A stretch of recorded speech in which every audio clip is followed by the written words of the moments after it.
Assalamualaikum sahabat konselor. Semoga hari ini hari yang baik ya buat teman-teman yang sudah mampir ke video saya ini. Perkenalkan, nama saya Anisatul Munah. Saya mahasiswa semester 4 jurusan Bimbingan Konseling Pendidikan Islam di Universitas Islam Bumi Bangsa Cirebon. Di sini saya akan mempresentasikan tentang implementasi etik dan sikap konselor dalam menghadapi perbedaan pandangan, perbedaan nilai, dan reaksi sosio-emosional. Nah, sebelum anak-anak kuning ini mulai bertingkah, mari kita lanjut aja ya. Nah, seharusnya seorang konselor menyadari bahwa ia didatangi klien dengan harapan bahwa klien itu melihat sosok konselor dapat membantu dia dalam menyelesaikan permasalahannya. Di sini teman-teman sahabat konselor pasti tahu ya, setiap konselor atau klien yang datang kepada kita sebagai seorang konselor, otomatis dia itu menginginkan sebuah penyelesaian untuk segala masalah dia gitu, atau dia hanya ingin memperbaiki dirinya gitu yang sedang bermasalah. Dan maka seorang konselor harus memperhatikan bagaimana ia bisa menerima klien secara hangat dan terbuka. Nah, hal tersebut akan dapat memberikan warna yang positif demi berlangsungnya efektivitas jalannya konseling. Nah, jadi seorang konselor itu harus memiliki sikap yang hangat nih dalam menerima konselingnya ketika datang gitu. Jadi ketika konseling datang, kita harus mulai memakai persona kita gitu ya di depan konseling kita. Namun tidak sedikit nih pengguna pelayanan konseling yang ternyata terlanjur memiliki ekspektasi yang negatif terhadap seorang konselor. Wah, sangat disayangkan ya, dikarenakan kesalahan-kesalahan oknum konselor yang gegabah dalam memberikan layanan. Nah, di sini disebutkan oknum ya, jadi tidak semua konselor itu melakukan tindakan-tindakan yang negatif yang orang-orang takutkan untuk datang ke konselor. Jadi di sini hanya segelintir orang, yaitu oknum. Nah, makanya seorang konselor dalam pelayanannya tidak dibenarkan nih jika dia memaksakan klien untuk mempercayai nilai-nilai yang konselor percaya itu. Jadi harus mengikuti persepsi konselor, itu nggak boleh ya. Apalagi apabila konselor melakukan tindakan yang tidak memperhatikan aturan yang ada. Nah, hasilnya kebanyakan nih BK di sekolah, siswa dan siswinya itu kurang percaya untuk datang melakukan konseling kepada guru BK di sekolahnya. Kenapa sih?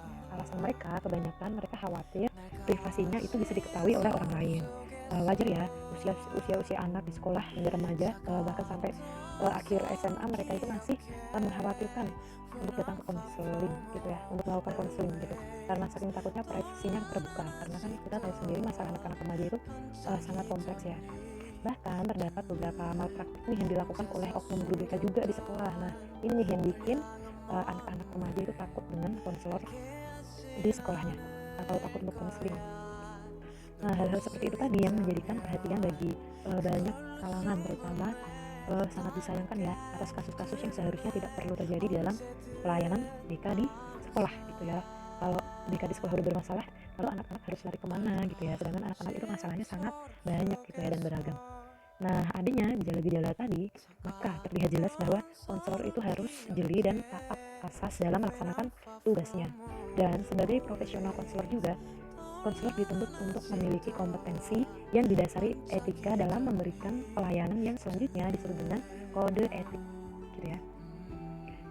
APKIN yang merupakan induk dari bimbingan dan konseling di Indonesia telah menyusun rumusan kode etik profesi BK yang harus diimplementasikan oleh seluruh konselor dalam melaksanakan praktek konselingnya di sekolah maupun di luar lingkungan sekolah. Nah, hal-hal apa sih yang dimuat di dalam kode etik BK di Indonesia? Yang pertama ada kualifikasi ya. Nah, di dalam kualifikasi ini, konselor itu dituntut untuk bersikap baik gitu ya. Bersikap baik, bersikap hangat, dan dia juga harus memiliki kewenangan untuk melakukan konseling gitu ya. Jadi harus benar-benar punya titel gitu. Punya titel konselor untuk melaksanakan konseling. Yang kedua yaitu tentang informasi. Jadi di dalam menjalankan konseling, konselor harus bijak dalam menggunakan hasil informasi yang sudah dia dapatkan dari melaksanakan konseling tadi ya. Jadi seorang konselor harus benar-benar menjaga kerahasiaan apa yang sudah dia terima. Dan kemudian apabila memang harus memberikan informasi tersebut, maka konselor harus memberikannya kepada orang-orang yang tepat. Maksudnya orang-orang yang memiliki wewenang untuk menerima informasi tersebut. Nah, selanjutnya yaitu proses pada pelayanan. Di dalam proses pelayanannya pun konselor juga dituntut untuk menjalankan etika di dalam melakukan konseling ya, yaitu seperti ramah, seperti itu. Pokoknya harus menjalankannya dengan baik. Dan selanjutnya yaitu relasi dengan rekan kerja atau ahli lain. Nah, kenapa sih konselor harus memiliki hubungan relasi yang baik dengan rekan kerja atau ahli yang lainnya? Jadi, konselor harus memiliki atau berhubungan baik dengan rekan sejawatnya ya teman-teman, karena dikhawatirkan suatu saat apabila seorang konselor menerima masalah klien yang tidak memungkinkan untuk bisa diatasi sendiri, dia bisa melimpah tugaskan kepada relasi yang memiliki kompetensi yang lebih tinggi dari dirinya ya gitu, yang lebih mumpuni gitu. Kan pasti di atas langit ada langit ya, tidak mungkin kalau kita hebat kita itu udah yang paling hebat gitu. Kita itu manusia, pasti mungkin ada sesuatu masalah yang tidak bisa kita selesaikan atau tidak bisa kita bantu gitu. Jadi kita limpahkan kepada rekan kita yang lebih mumpuni di bidang tersebut. Selanjutnya yaitu hubungan kelembagaan. Nah, seorang konselor jika sudah dinyatakan lulus dan memiliki wewenang dalam menjalankan konseling, dia bisa menjalankan tugasnya di sebuah lembaga. Inilah yang membuat konselor harus menaati peraturan yang diselenggarakan di lembaga tersebut gitu ya. Jadi harus menjaga hubungan baik dengan orang-orang di lembaga tersebut seperti atasan, teman-teman, rekan-rekan, guru-guru mungkin kalau jika konselornya melakukan konseling di sekolah gitu.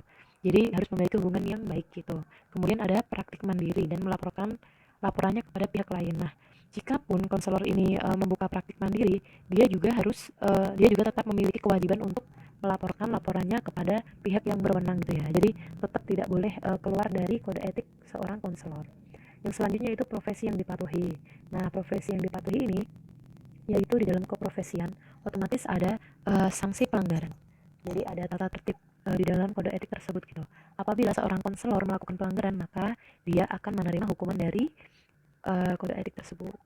Nah, kepribadian atau perilaku konselor merupakan unsur yang sangat penting dalam pemberian layanan konseling.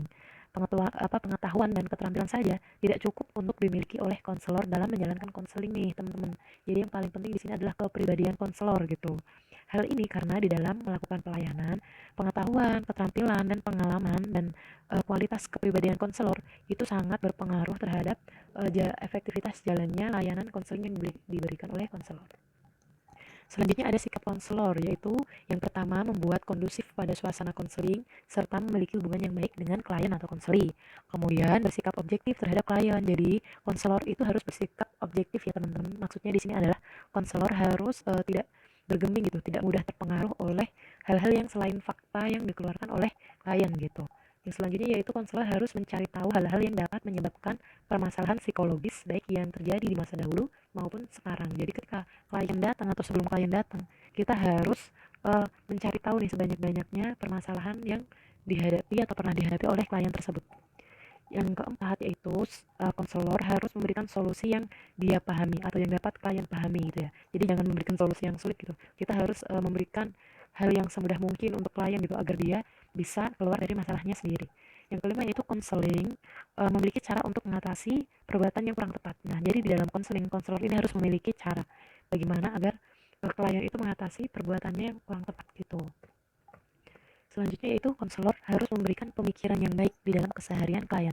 Nah, biasanya klien atau konselor yang datang, dia itu memiliki masalah ya, atau klien yang bermasalah nih khususnya. Dia memiliki keseharian yang kurang baik, makanya konselor harus mulai menanamkan hal-hal baik agar klien bisa melakukan atau merubah rutinitas yang kurang baik menjadi yang baik. Selanjutnya yaitu konselor harus menjadi panutan yang memiliki mental yang sehat dan normal. Nah, yang kedelapan, konselor harus sadar terhadap resiko yang timbul akibat kesalahan yang dilakukan gitu ya. Konselor adalah manusia gitu. Apabila seorang konselor melakukan kesalahan, dia harus mengakuinya gitu. Karena konselor adalah manusia. Selalu bisa saja melakukan salah gitu. Dan selanjutnya yaitu konselor harus bersifat amanah gitu. Nah, di sini penting ya karena asas yang paling utama di dalam konseling yaitu asas kerahasiaan gitu yang berkaitan dengan sifat amanah seorang konselor. Yang 10 yaitu perkembangan orientasi diri. Nah, jika konselor sudah